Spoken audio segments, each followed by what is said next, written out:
இப்போ இந்த ப்ரப்போசலுக்கு நிச்சயம் 2 தரப்புலையுமே உள்ள இருக்கக்கூடிய சில துரேந்தர்ஸ் என்ன பண்ணுவாங்கன்னா சேர விடாம தடுக்கிறதுக்கு எல்லா வேலையும் பண்ணிக்கிட்டு இருப்பாங்க. ஏடிஎம்கேக்கு பிடிக்காத சில பேரும் இதுங்களுக்கு பிடிக்காத சில பேரும். ஆனால் இதை நீங்கள் மனசில் வச்சு இப்போ வேலையை பார்த்தீங்க அப்படின்னா இதை வச்சுட்டு இதில் காங்கிரஸோட நமக்கு கொஞ்சம் இப்போ பொலிட்டிக்கல் அலையன்ஸ் இருந்தால் நல்லா இருக்குமே, நாளைக்கு ஃபியூச்சரில் அப்படி இப்படிலாம் யோசிச்சிங்க அப்படின்னா உங்கள் ஆட்சியை வீழ்த்திடுவாங்க. அதுவும் எந்த டைமில் வீழ்த்துறாங்கிறதுலாம் மிக முக்கியமானது. உங்களுக்கு ஏதாவது ஒரு சப்போஸ் செட்பேக் வர மாதிரி ஒரு சுச்சுவேஷன் வர டைமில் ஆட்சியை கலைச்சி விட்டாங்கன்னா மக்கள் அந்த கோவத்தில் எப்படி ரிசல்ட்ஸ் வரும்னு தெரியாது. மோஸ்ட் ப்ராபப்ளி ஆட்சி கலைஞ்சதுன்னா ஃபுல் பெரும்பான்மையில் தான் வரதுக்கு வாய்ப்பு இருக்கும் எப்பவுமே. பட் என்ன மாதிரி சுச்சுவேஷனில் என்ன மாதிரியான இஷ்யூஸில் என்ன மாதிரியான ஒரு அவப்பேரை உருவாக்கி அதை செய்ய முடியும் அப்படின்னா அந்த அரசியல் தந்திரங்கள் எல்லாம் ரொம்ப ஆபத்தானவை.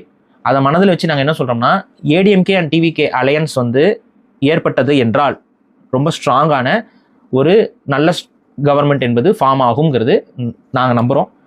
தமிழக மக்களும் அதில் பாதுகாக்கப்படுவார்கள் அப்படிங்கிற ஒரு விஷயம் என்பது இருக்குது.